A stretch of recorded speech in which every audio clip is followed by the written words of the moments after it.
Avez-vous déjà remarqué qu'Andrew Huberman ne mentionne jamais Carl Jung directement? Pas une seule fois. En plus de 200 épisodes de son podcast, il cite des dizaines de neuroscientifiques. Mais Jung, c'est comme s'il n'existait pas. C'est étrange. Très étrange. Car si vous prêtez attention aux théories que Huberman expose sur l'inconscient, sur la manière dont notre esprit traite les traumatismes, sur l'importance des rêves pour la consolidation de la mémoire, tout cela repose sur des bases profondément jungiennes. Mais il ne le dit jamais. Pourquoi? La réponse va vous surprendre. Et lorsque vous comprendrez le motif, vous commencerez à voir Huberman sous un jour totalement différent. Mais avant de vous révéler cela, permettez-moi de vous montrer quelque chose qui vous fera remettre en question tout ce que vous pensiez savoir sur la neuroscience moderne. J'ai passé les 6 derniers mois à analyser chaque épisode du podcast d'Huberman. Chaque citation, chaque référence, chaque théorie qu'il présente. Et j'ai découvert un schéma si évident qu'il est impossible qu'il s'agisse d'une coïncidence. Je vais vous montrer quelque chose que peu ont remarqué, un lien qu'il cache à la vue de tous. Premièrement, laissez-moi vous poser une question. Lorsque Huberman parle de neuroplasticité, de la manière dont notre cerveau s'adapte et change en fonction des expériences, cela vous rappelle-t-il quelque chose? Si vous connaissez Jung, vous devriez vous en souvenir, car c'est exactement la base de la théorie jungienne de l'individuation. Le processus par lequel notre psyché se développe et intègre des aspects inconscients tout au long de la vie. Jung appelait cela la fonction transcendante. Huberman parle de neuroplasticité dirigée. Même chose. Mots différents. Mais attendez. Cela devient encore plus étrange. Vous savez qu'Huberman parle toujours de l'importance des états modifiés de conscience, la méditation, la respiration contrôlée, l'exposition au froid. Jung a passé des décennies à étudier exactement cela. Il appelait cela l'imaginaire actif, une méthode pour accéder à des contenus inconscients par le biais d'états non ordinaires de conscience. Huberman a traduit cela dans un langage neuroscientifique. Il parle de changement dans les schémas d'ondes cérébrales et d'activation du système nerveux parasympathique. Mais la source originale? Jung. Et voici le premier véritable mystère. Huberman n'est pas stupide. Il a un doctorat en neurosciences de Stanford. Il connaît l'histoire de la psychologie. Il sait d'où viennent ses idées. Alors pourquoi agit-il comme si Jung n'avait jamais existé? Permettez-moi de vous raconter une histoire qui va éclaircir beaucoup de choses. En 2019, Huberman a donné une conférence à l'université. Une conférence que peu connaissent, car elle a été retirée de YouTube quelques semaines plus tard. Dans cette conférence, il a parlé de quelque chose qu'il ne mentionne jamais dans son podcast, l'importance de l'intégration psychique pour la santé mentale. Il a expliqué comment les traumatismes créent une fragmentation neuronale et comment le processus de guérison implique la reconnexion des réseaux neuronaux dissociés. C'est du pur Jung. Jung a écrit sur la fragmentation psychique et l'intégration en 1912. Mais voici la partie intéressante. Pendant la séance de questions, quelqu'un a directement interrogé sur les influences jungiennes. Huberman a fait une pause, pendant près de 10 secondes.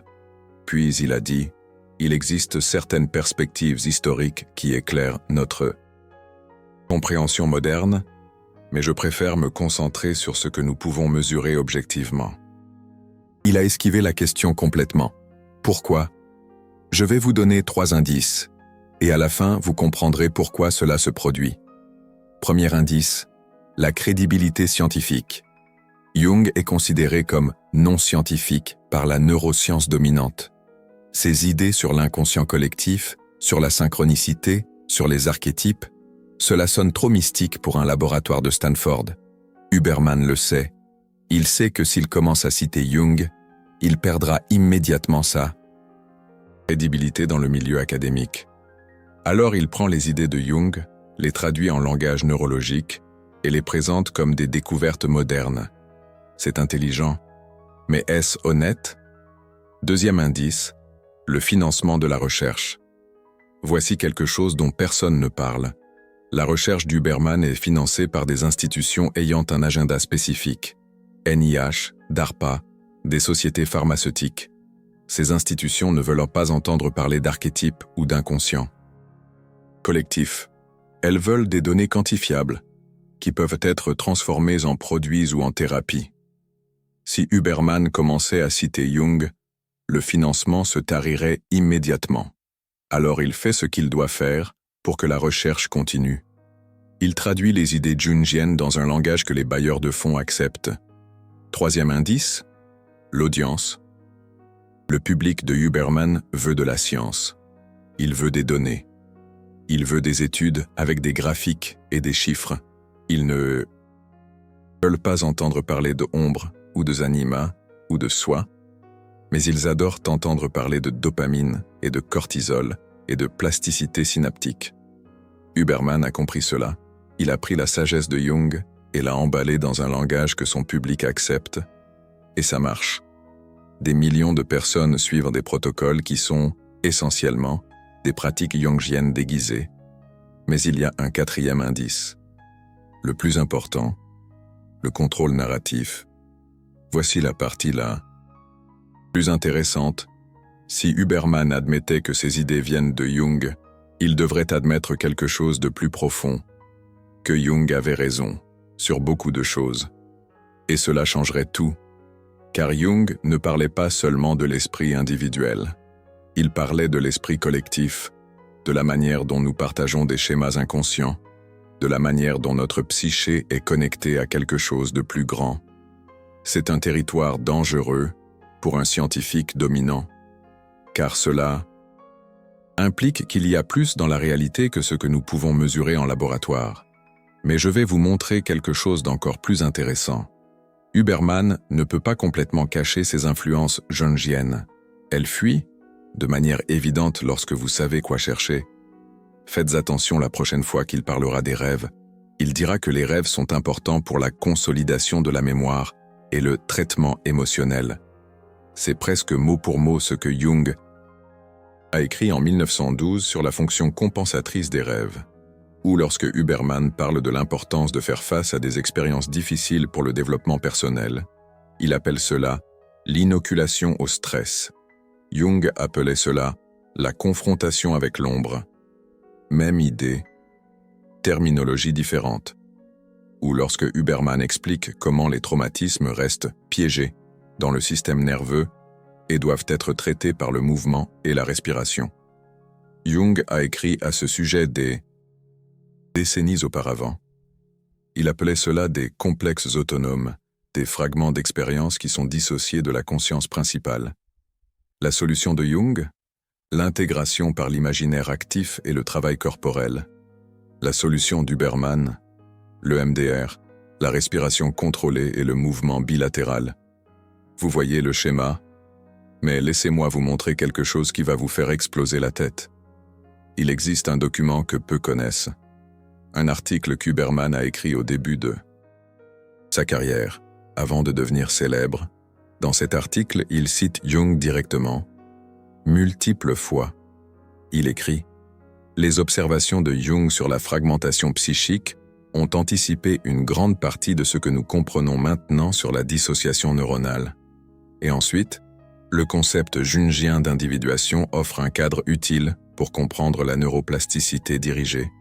C'était en 2008, avant qu'il ne devienne une marque, avant le podcast, avant la célébrité. Après ça, silence total sur Jung. Que s'est-il passé? J'ai une théorie, et elle va vous mettre mal à l'aise. Huberman a réalisé qu'il pourrait avoir beaucoup plus d'influence s'il évitait les associations non scientifiques. Il a donc effacé Jung de son récit public, mais les idées sont restées, déguisées, re-emballées, vendues comme de la pure neuroscientifique. C'est stratégique, c'est intelligent, et c'est peut-être nécessaire. Mais c'est aussi une forme de tromperie intellectuelle, parce que lorsque vous retirez Jung de l'équation, vous perdez un contexte crucial, vous perdez la profondeur, vous perdez la sagesse issue de décennies d'observations cliniques, et cela m'amène à quelque chose d'encore plus important. Huberman ne se contente pas d'éviter de mentionner Jung. Il fait quelque chose de beaucoup plus sophistiqué.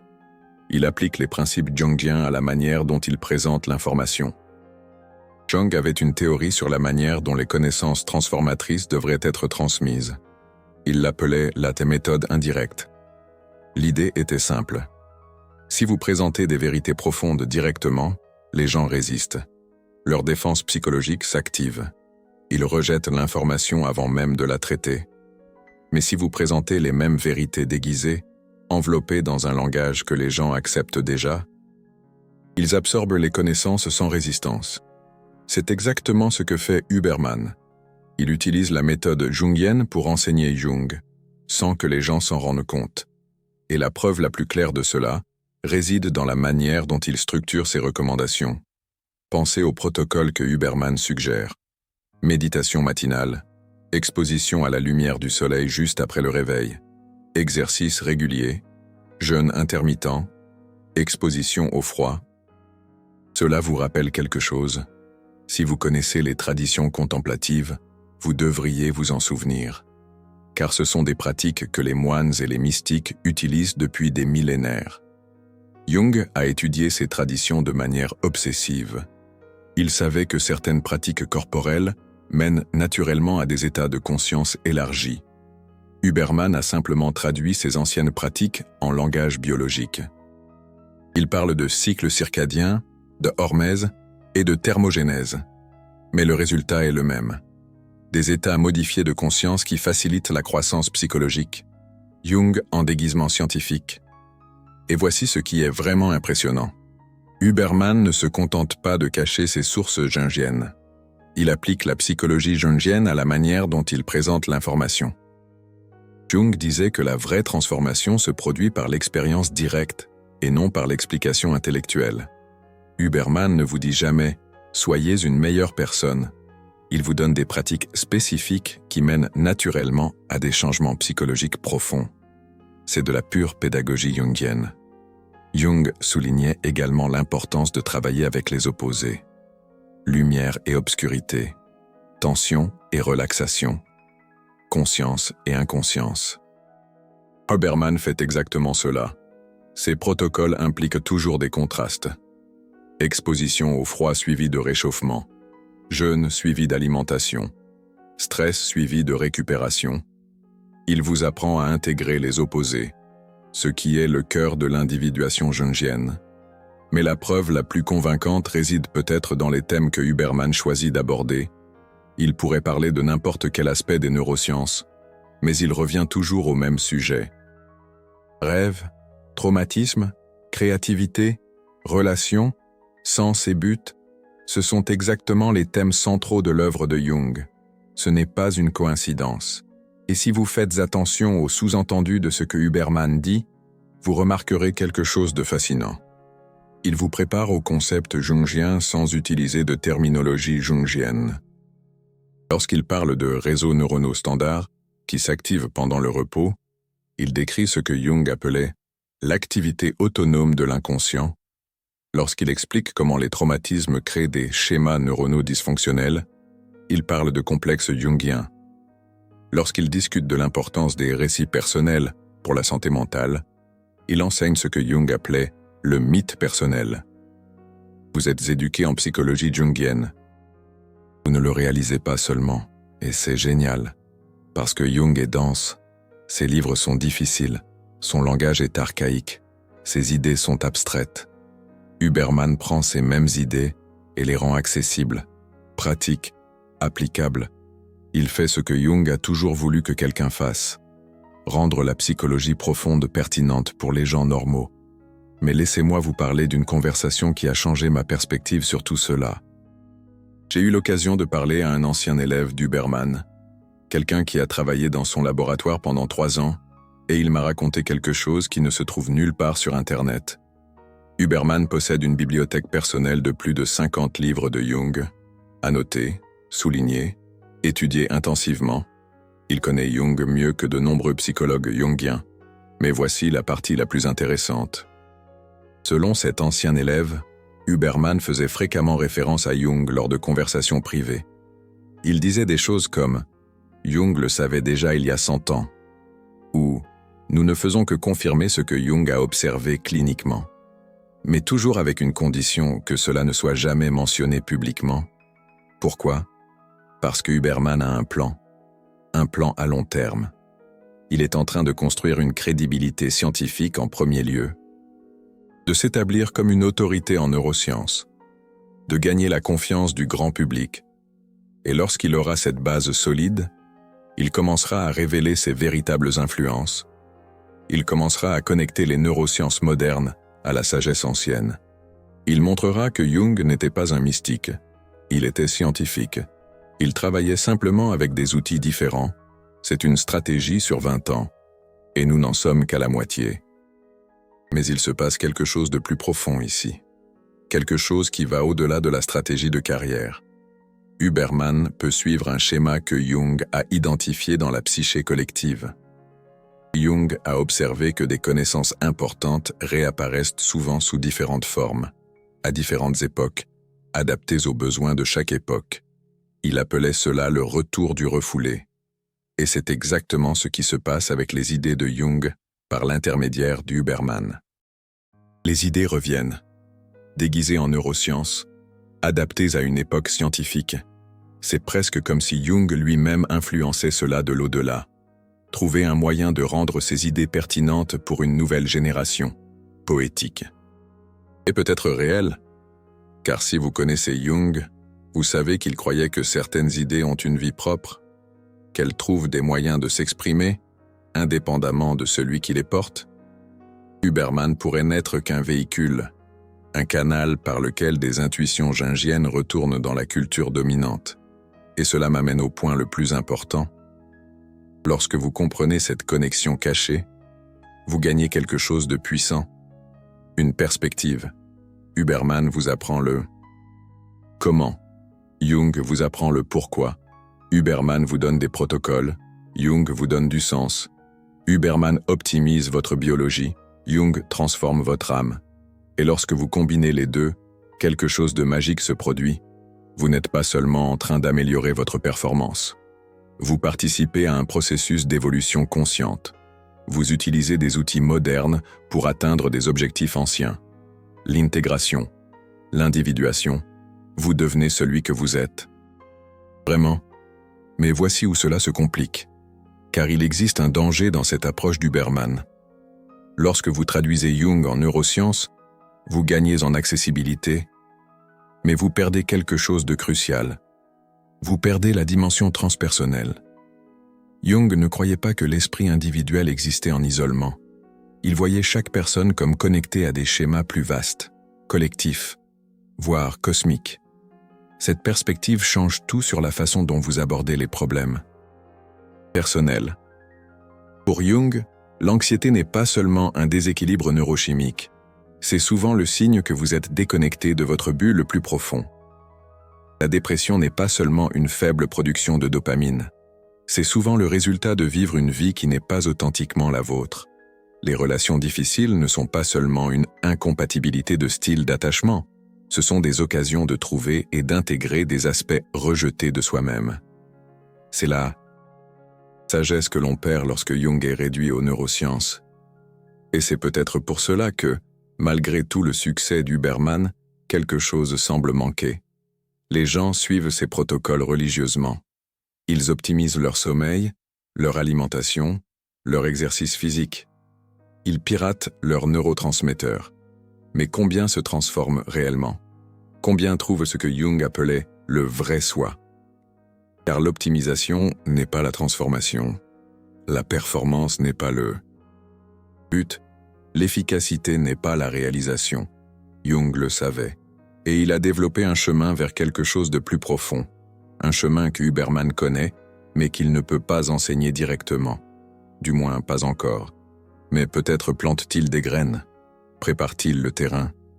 Car il se passe quelque chose dans la culture actuelle. Une fin de sens que les protocoles biologiques ne peuvent pas satisfaire. Les gens commencent à réaliser que la santé physique ne suffit pas. Que la productivité n'est pas la réalisation, que le bien-être superficiel n'est pas synonyme d'intégrité profonde. Et lorsque cette prise de conscience se répandra, peut-être Huberman révélera-t-il enfin ses véritables influences. Peut-être dira-t-il enfin ce que beaucoup d'entre nous soupçonnent déjà, que Jung avait raison sur beaucoup de choses, que la psyché humaine est plus mystérieuse et plus connectée que ce que les neurosciences dominantes veulent bien admettre, qu'il existe une sagesse ancienne qui peut éclairer la science moderne si nous avons l'humilité de l'écouter. En fait, il existe des preuves que cela commence déjà. Dans les derniers épisodes, Huberman a été plus ouvert sur des influences non conventionnelles. Il a mentionné la méditation transcendantale, il a parlé de pratiques chamaniques, il a cité des textes védiques, il teste les eaux, il observe comment son public réagit, et la réaction a été positive. Les gens veulent plus. Ils sont prêts à aller au-delà des protocoles biologiques. Alors peut-être, bientôt entendrons-nous Huberman prononcer enfin le nom qu'il évite depuis des années, Carl Gustav Jung. Et lorsque cela se produira, ce sera un moment historique, car il représentera le mariage officiel entre la science moderne et la sagesse ancienne, entre la neurologie et la psychologie profonde, entre l'optimisation et la transformation. Mais jusqu'à ce que ce jour arrive, vous avez un avantage. Vous connaissez le secret. Vous savez que derrière les protocoles d'Huberman, il existe un système de compréhension humaine beaucoup plus riche et plus profond, et vous pouvez accéder à ce système directement. Vous n'avez pas besoin d'attendre qu'il admette ses sources. Vous pouvez aller directement à la source. Jung a écrit plus de 20 volumes sur la psyché humaine. Il a cartographié des territoires de la conscience que les neuroscientifiques sont encore en train de découvrir. Il offre des outils qui vont bien au-delà de l'optimisation biologique. Des outils pour l'individuation, pour l'intégrité, pour trouver sa place dans le cosmos. Alors voici ma suggestion. Continuez à suivre Huberman. Ses protocoles sont précieux. Ses recherches sont solides. Ses recommandations fonctionnent. Mais ne vous arrêtez pas là. Utilisez Huberman comme porte d'entrée vers quelque chose de plus grand. Utilisez-le comme préparation pour le vrai travail. Car optimiser sa biologie n'est que la première étape. La prochaine étape est de découvrir qui vous êtes. Vraiment, lorsque toute cette optimisation permet à votre vraie nature d'émerger, et pour cela vous avez besoin de Jung. Pas Jung filtré par les neurosciences, Jung directement. Jung complètement. Jung dans toute sa profondeur et sa complexité. Commencez par L'homme et ses symboles. C'est le livre le plus accessible de Jung, écrit pour des gens ordinaires, pas pour des universitaires. Ensuite, lisez Souvenirs, rêves, réflexions. L'autobiographie de Jung. Elle vous montrera comment ces idées se sont développées dans la vie réelle. Et ensuite, si vous êtes prêt pour la plongée profonde, allez voir Le Livre rouge, le livre le plus personnel et le plus puissant de Jung, où il a documenté son propre voyage d'individuation. Car au final, la question n'est pas de savoir pourquoi Huberman évite de mentionner Jung. La question est, maintenant que vous connaissez la connexion, que ferez-vous de cette information? Continuerez-vous à vous contenter d'une optimisation superficielle? Ou êtes-vous prêt pour le vrai voyage? Le voyage que Jung a cartographié, le voyage pour devenir celui que vous êtes vraiment. Huberman a peut-être caché ses sources, mais maintenant vous les connaissez. Et cela change tout. Parce que lorsque vous comprenez que derrière la science moderne, il y a une sagesse ancienne, vous réalisez quelque chose de puissant. Vous n'êtes pas seulement en train d'optimiser une machine biologique, vous participez à un processus cosmique, un processus de conscience se connaissant à travers vous. Jung appelait cela l'individuation. Le processus par lequel vous devenez celui que vous êtes vraiment. Huberman vous donne les outils. Jung vous donne la carte. Maintenant, vous avez les deux. La question est, êtes-vous prêt pour le voyage? Car ce voyage ne concerne pas la performance. Il ne s'agit pas de productivité. Il ne s'agit pas de devenir une meilleure version de celui que vous êtes déjà. Il s'agit de découvrir qui vous avez toujours été, sous tous les conditionnements, sous tous les masques, sous toutes les apparences. Il s'agit de trouver son VRA soi et de vivre à partir de lui. Huberman pourrait ne pas l'admettre, mais cela a toujours été l'objectif réel. derrière tous les protocoles, derrière toute la science, derrière toute l'optimisation. L'objectif est l'intégralité, l'intégration, une transformation authentique. L'objectif est de devenir complet. Et maintenant, vous savez comment y parvenir. Vous détenez la carte secrète que Huberman ne peut révéler publiquement. La question est, allez-vous vous en servir? Mais je vais vous montrer quelque chose d'encore plus intéressant. Huberman ne parvient pas à dissimuler complètement ses influences jungiennes. Elles transparaissent. Prêtez attention la prochaine fois qu'il parlera de rêves. Il dira que les rêves sont importants pour la consolidation de la mémoire et le traitement émotionnel. C'est presque mot pour mot ce que Jung a écrit en 1912 sur la fonction compensatrice des rêves, ou lorsque Huberman parle de l'importance de faire face à des expériences difficiles pour le développement personnel. Il appelle cela l'inoculation au stress. Jung appelait cela la confrontation à l'ombre. Même idée, terminologie différente. Ou encore lorsque Huberman explique comment les traumatismes restent bloqués dans le système nerveux et doivent être traités par le mouvement et la respiration. Jung a écrit là-dessus des décennies auparavant. Il appelait cela des complexes autonomes, des fragments d'expérience qui restent dissociés de la conscience principale. La solution de Jung, l'intégration par l'imaginaire actif et le travail corporel. La solution de Huberman, l'EMDR, la respiration contrôlée et le mouvement bilatéral. Vous voyez le schéma? Mais voici où cela devient vraiment intéressant. Il existe un épisode spécifique où Huberman se livre presque. C'était l'épisode sur la créativité. Il parlait de la manière d'accéder à des intuitions créatives par des états de relaxation. Et puis, il a dit quelque chose qui m'a fait arrêter tout ce que je faisais. Il a dit, il existe une sagesse ancienne à ce sujet que la neuroscience moderne commence seulement à valider. Sagesse ancienne. Il n'a pas précisé laquelle. Mais quiconque connaît Jung sait exactement de quoi il parlait. Jung a passé toute sa vie à étudier cette sagesse ancienne. L'alchimie, la mythologie, les religions comparées. Il cherchait des schémas universels dans la psyché humaine. Et il les a trouvés. Les archétypes. Des schémas de comportement et de symbolisme qui apparaissent dans toutes les cultures, à toutes les époques. Huberman en parle aussi, mais il appelle cela programmation évolutive ou schémas neuronaux hérités. Vous le voyez? C'est la même chose. Jung disait que nous naissons avec certaines tendances psychologiques basées sur l'expérience collective de l'humanité. Huberman dit que nous naissons avec certains circuits neuronaux basés sur la sélection naturelle. Théories identiques, vocabulaire différent. Mais il se passe quelque chose d'encore plus profond ici. Quelque chose que Huberman ne perçoit probablement même pas consciemment. Il n'évite pas seulement de citer Jung par stratégie, il fait exactement ce que Jung a prédit qu'il arriverait. Jung a écrit sur la manière dont la vraie connaissance trouve toujours un moyen de refaire surface, même lorsqu'elle est réprimée ou niée. Il appelait cela le retour du refoulé. Et c'est exactement ce qui arrive avec Huberman. Il canalise Jung sans l'admettre. Les idées jungiennes reviennent à travers lui, déguisées en neurosciences. C'est presque poétique. Jung dirait que c'est un exemple parfait du fonctionnement de l'inconscient collectif. Les idées importantes ne meurent pas. Elles trouvent de nouveaux canaux, de nouvelles voies, de nouvelles formes d'expression. Huberman est un canal pour Jung, sans même le savoir, ou peut-être le sait-il. Et joue-t-il un jeu beaucoup plus sophistiqué que quiconque ne l'imagine?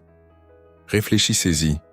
Si vous voulez introduire des idées jungiennes à une génération qui rejette tout ce qui n'est pas basé sur des preuves, comment feriez-vous? Vous traduiriez Jung en neurosciences, exactement comme le fait Huberman. C'est une stratégie brillante, et peut-être intentionnelle. Mais je vais vous montrer la preuve la plus convaincante que Huberman connaît intimement Jung. Il existe un schéma dans ces épisodes qui n'a de sens que si vous connaissez la structure des travaux de Jung. Jung organisait ses idées selon une progression spécifique. D'abord, l'observation des phénomènes. Ensuite, l'identification des schémas. Puis la formulation d'une théorie. Et enfin, l'application pratique. Huberman suit exactement cette structure. Chaque épisode commence par des observations comportementales, passe au schéma neurologique, développe une explication théorique et se termine par des protocoles pratiques. Ce n'est pas une coïncidence. C'est la méthodologie jungienne appliquée aux neurosciences. Et voici le détail qui m'impressionne le plus. La façon dont Huberman structure ses explications sur le changement comportemental. Il commence toujours par parler de la façon dont un comportement actuel ne fonctionne pas. Ensuite, il explique les mécanismes neurologiques derrière ce comportement. Puis, il introduit une intervention.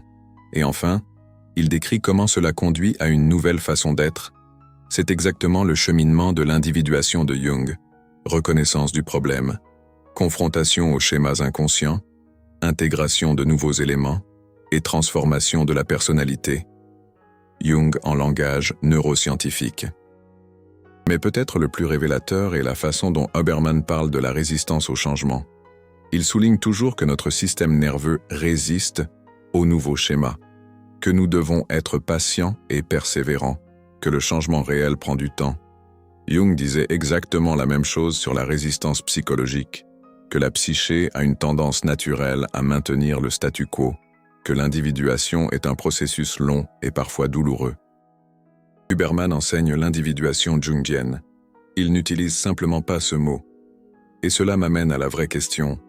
Pourquoi est-ce important? Pourquoi devriez-vous vous intéresser au fait que Huberman ne cite pas Jung?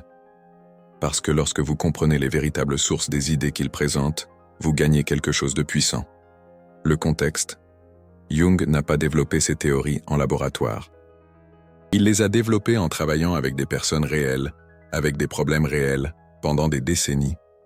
Ces idées ont été testées dans la vie réelle, avec des patients déprimés, anxieux, traumatisés, avec des personnes confrontées à des crises existentielles, à des relations difficiles, à une perte de sens. Lorsque Huberman parle de neuroplasticité, il s'appuie sur des études qui ont duré des semaines ou des mois.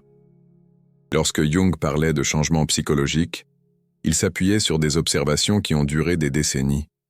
Quelle perspective pensez-vous être la plus complète? Je ne dis pas que la neuroscience n'est pas précieuse. Elle est extrêmement précieuse. Mais ce n'est pas toute l'histoire. Jung offre quelque chose que la neuroscience ne peut pas encore offrir. Une vision intégrée de la manière dont l'esprit, les émotions, le corps et l'âme travaillent ensemble. Huberman prend des fragments de cette vision et les traduit en langage scientifique. Mais dans cette traduction, quelque chose se perd. La profondeur, la nuance, la sagesse acquise après des décennies d'observation directe de la psyché humaine. Lorsque vous connaissez Jung directement, vous pouvez prendre les conseils d'Huberman et aller beaucoup plus loin. Vous pouvez comprendre non seulement le comment des changements qu'il suggère, mais le pourquoi profond, le sens caché derrière les schémas. Et cela change tout. Car Jung ne s'intéressait pas seulement à l'optimisation de la performance. Il était intéressé par une transformation authentique, devenir celui que vous êtes vraiment, et non pas une version plus efficace de ce que vous êtes déjà. C'est là la différence fondamentale. Huberman vous apprend à pirater votre système nerveux. Jung vous apprend à devenir intègre. Et c'est peut-être pour cela que Huberman évite de mentionner Jung directement. Parce que s'il le faisait, les gens réaliseraient qu'il existe quelque chose de beaucoup plus profond. Quelque chose que les laboratoires de Stanford ne peuvent pas encore mesurer. Mais voici où l'histoire devient encore plus intéressante. Car il existe des indices montrant que Huberman ne se contente pas de connaître Jung. Il pourrait suivre un plan jungien très spécifique. Jung avait une théorie sur la manière dont une connaissance transformatrice devait être transmise. Il l'appelait la méthode indirecte. L'idée était simple. Si vous présentez des vérités profondes directement, les gens résistent. Leur défense psychologique s'active. Ils rejettent l'information avant même de la traiter. Mais si vous présentez les mêmes vérités déguisées, enveloppées dans un langage que les gens acceptent déjà, ils absorbent la connaissance sans résistance. C'est exactement ce que fait Huberman. Il utilise Jung pour enseigner Jung, sans que les gens s'en rendent compte. Et la preuve la plus claire de cela réside dans la manière dont il structure ses recommandations. Pensez au protocole qu'Huberman suggère. Méditation matinale, exposition à la lumière solaire juste après le réveil, exercice régulier, jeûne intermittent, exposition au froid. Cela vous rappelle quelque chose? Si vous connaissez les traditions contemplatives, cela devrait vous rappeler quelque chose.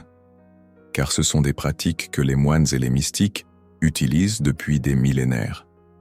Jung a étudié ces traditions de manière obsessionnelle. Il savait que certaines pratiques corporelles mènent naturellement à des états de conscience élargis. Huberman a simplement traduit ces pratiques anciennes en langage biologique. Il parle de cycle circadien, de hormèse et de thermogénèse. Mais le résultat est le même. Des états de conscience modifiés qui facilitent la croissance psychologique. Jung sous un déguisement scientifique. Et voici ce qui est vraiment impressionnant. Huberman ne se contente pas de cacher ses sources jungiennes. Il applique la psychologie jungienne dans sa manière de présenter l'information. Jung disait que la transformation réelle se produit par l'expérience directe et non par l'explication intellectuelle. Huberman ne vous dit jamais de devenir une meilleure personne. Il vous donne des pratiques spécifiques qui conduisent naturellement à des changements psychologiques profonds. C'est de la pédagogie jungienne pure. Jung soulignait également l'importance de travailler avec les opposés, lumière et obscurité, tension et relaxation, conscience et inconscience. Huberman fait exactement cela. Ces protocoles impliquent toujours des contrastes. Exposition au froid suivie d'un réchauffement. Jeûne suivi d'une alimentation. Stress suivi de récupération. Il vous apprend à intégrer les opposés, ce qui est au cœur de l'individuation jungienne. Mais peut-être que la preuve la plus convaincante réside dans les thèmes qu'Huberman choisit d'aborder. Il pourrait parler de n'importe quel aspect de la neuroscience, mais il revient toujours au même sujet: rêve, traumatisme, créativité, relations, sens et but. Ce sont exactement les thèmes centraux de l'œuvre de Jung. Ce n'est pas une coïncidence. Et si vous prêtez attention aux lignes entre les lignes de ce qu'Huberman dit, vous remarquerez quelque chose de fascinant. Il vous prépare au concept jungien sans utiliser de terminologie jungienne. Quand il parle de réseaux neuronaux par défaut qui s'activent pendant le repos, il décrit ce que Jung appelait l'activité autonome de l'inconscient. Quand il explique comment les traumatismes créent des schémas neuronaux dysfonctionnels, il parle de complexes jungiens. Quand il discute de l'importance des récits personnels pour la santé mentale, il enseigne ce que Jung appelait le mythe personnel. Vous êtes éduqué en psychologie jungienne. Vous ne vous en rendez simplement pas compte, et c'est génial, parce que Jung est dense. Ses livres sont difficiles. Son langage est archaïque. Ses idées sont abstraites. Huberman prend ces mêmes idées et les rend accessibles, pratiques, applicables. Il fait ce que Jung a toujours voulu que quelqu'un fasse: rendre la psychologie profonde pertinente pour les gens ordinaires. Mais voici où cela se complique, car il existe un danger dans cette approche. Lorsque vous traduisez Jung en neurosciences, vous gagnez en accessibilité. Mais vous perdez quelque chose de crucial. Vous perdez la dimension transpersonnelle. Jung ne croyait pas que l'esprit individuel existait en isolement. Il voyait chaque personne comme connectée à des schémas plus vastes, collectifs, même cosmiques. Cette perspective change tout sur la façon dont vous abordez les problèmes personnels. Pour Jung, l'anxiété n'est pas seulement un déséquilibre neurochimique, c'est souvent le signe que vous êtes déconnecté de votre but le plus profond. La dépression n'est pas seulement une faible dopamine, c'est souvent le résultat de vivre une vie qui n'est pas authentiquement la vôtre. Les relations difficiles ne sont pas seulement une incompatibilité de style d'attachement. Ce sont des occasions de trouver et d'intégrer des aspects rejetés de soi-même. C'est la sagesse qui se perd lorsque Jung est réduit à la neuroscience.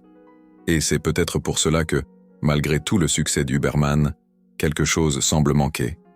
Les gens suivent ces protocoles religieusement. Ils optimisent leur sommeil, leur alimentation, leur exercice. Ils piratent leurs neurotransmetteurs. Mais combien se transforment vraiment? Combien trouvent de ce que Jung appelait le vrai soi? Parce que l'optimisation n'est pas la transformation. La performance n'est pas le but. L'efficacité n'est pas l'accomplissement. Jung le savait. Et il a développé un chemin vers quelque chose de plus profond. Un chemin que Huberman connaît, mais qu'il ne peut pas enseigner directement. Du moins, pas encore. Mais peut-être sème-t-il des graines. Prépare-t-il le terrain, parce qu'il se passe quelque chose dans la culture actuelle. Une fin de sens que les protocoles biologiques ne peuvent pas satisfaire. Les gens commencent à réaliser que la santé physique ne suffit pas, que la productivité n'est pas l'accomplissement, que le bien-être superficiel n'est pas la même chose qu'une intégrité profonde. Et lorsque cette prise de conscience se répandra, peut-être que Huberman révélera enfin ses véritables influences. Peut-être dira-t-il enfin ce que beaucoup d'entre nous soupçonnent déjà. Que Jung avait raison sur beaucoup de choses.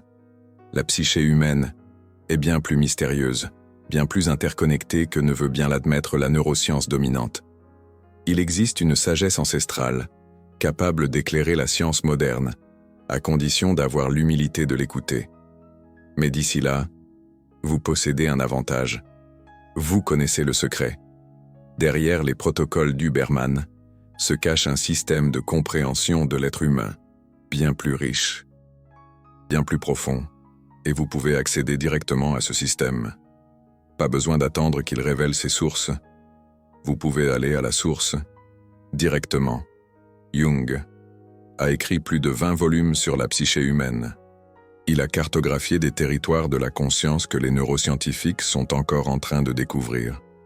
Il offre des outils qui vont bien au-delà de l'optimisation biologique. Des outils pour l'individuation, pour l'intégralité, pour trouver votre place dans le cosmos. Alors, voici ma suggestion. Continuez à suivre Huberman. Ses protocoles sont précieux, ses recherches sont solides, ses recommandations fonctionnent, mais n'arrêtez pas là. Utilisez Huberman comme porte d'entrée vers quelque chose de plus grand, comme une préparation au vérail travail. Car optimiser sa biologie n'est que le premier pas. Le pas suivant, c'est de découvrir qui vous êtes vraiment, lorsque cette optimisation permet à votre vraie nature d'émerger. Et pour cela, il vous faut Jung, non pas Jung. Filtré par le prisme de la neuroscience, Jung, dans toute sa profondeur, toute sa complexité. Car au final, la question n'est pas de savoir pourquoi Huberman évite de mentionner Jung. La question est, maintenant que vous connaissez le lien, que ferez-vous de cette information? Resterez-vous satisfait d'une optimisation superficielle? Ou êtes-vous prêt pour le VRAI voyage? Le voyage que Jung a cartographié? Le voyage pour devenir celui que vous êtes vraiment? Huberman a peut-être caché ses sources, mais maintenant, vous les connaissez. Et cela change tout. Car lorsque vous comprenez que derrière la science moderne se cache une sagesse ancienne, vous percevez quelque chose de puissant. Vous n'êtes pas seulement en train d'optimiser une machine biologique, vous participez à un processus cosmique, un processus de conscience se connaissant elle-même, à travers vous. Jung appelait cela l'individuation, le processus par lequel vous devenez celui que vous êtes vraiment. Huberman vous donne les outils, Jung vous donne la carte. Maintenant, vous avez les deux. La question est, êtes-vous prêt pour le voyage? Imaginez le labyrinthe de l'inconscient, un immense labyrinthe, où chaque recoin, chaque ombre, chaque rencontre, révèle un fragment de votre soi, un voyage initiatique, à la recherche de la tapisserie de votre être, un voyage qui vous mènera au cœur de votre propre mystère, un mystère aussi profond que la mer, aussi vaste que le ciel. Êtes-vous prêt à plonger dans les profondeurs de votre être, à démêler les fils complexes de votre histoire personnelle, à vous confronter à votre ombre, à votre anima ou votre animus, à vous reconstruire, pierre par pierre, pour émerger, transformer, renaître, plus fort que jamais, prêt à affronter le monde et à prendre votre place dans le monde?